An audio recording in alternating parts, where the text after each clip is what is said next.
গণশুনানি ছাড়া গ্যাস বিদ্যুতের দাম বাড়ানো যাবে না। গণশুনানি ছাড়া গ্যাস ও বিদ্যুতের দাম বাড়ানো যাবে না। বাংলাদেশ এনার্জি রেগুলেটরি কমিশনকে বিআরসি আবারও গ্যাস ও বিদ্যুতের দাম নির্ধারণের ক্ষমতা ফিরিয়ে দেওয়া হয়েছে।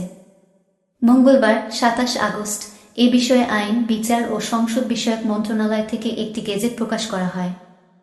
গেজেটে জানানো হয়, বাংলাদেশ এনার্জি রেগুলেটরি কমিশন আইন ৩৪ বিলুপ্ত করে অধ্যাদেশ জারি করা হয়েছে।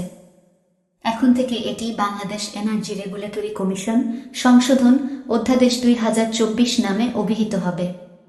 এই আইনের ৩৪-এর ধারা অনুযায়ী ট্যারিফ নির্ধারণ, পুনর্নির্ধারণ বা সমন্বয়ের ক্ষমতা সরকারের। এই ধারা বিলুপ্ত হওয়ায় গণশুনানি ছাড়া সরকার আর বিদ্যুৎ ও গ্যাসের দাম নির্ধারণ করতে পারবে না। গত বৃহস্পতিবার ২২ আগস্ট উপদেষ্টা কমিটির বৈঠকে আইনটি সংশোধনের বিষয়ে সিদ্ধান্ত হয়। বিআরসির এক কর্মকর্তা জানান, আইনটি সংশোধন হওয়ায় বিদ্যুৎ ও গ্যাসের দাম আগে যেভাবে বিআরসি নির্ধারণ করত, এখন সেভাবেই বিআরসির গণশুনানির মাধ্যমে দাম বাড়াতে হবে।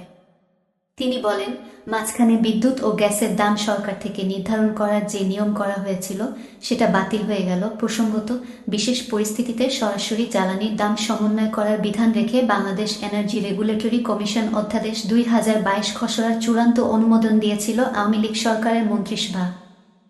২০২২ সালের ২৮ নভেম্বর সাবেক প্রধানমন্ত্রী শেখ হাসিনা সরকারের মন্ত্রিসভায় সিদ্ধান্ত হয়, জ্বালানির দাম নির্ধারণে বিআরসিকে গণশুনানি করতে হয়। এতে ৯০ দিন সময় লাগে। তাই দ্রুত বিদ্যুৎ ও গ্যাসের দাম বাড়ানোর জন্য নিজের হাতে ক্ষমতা নেয় আওয়ামী লীগ সরকার।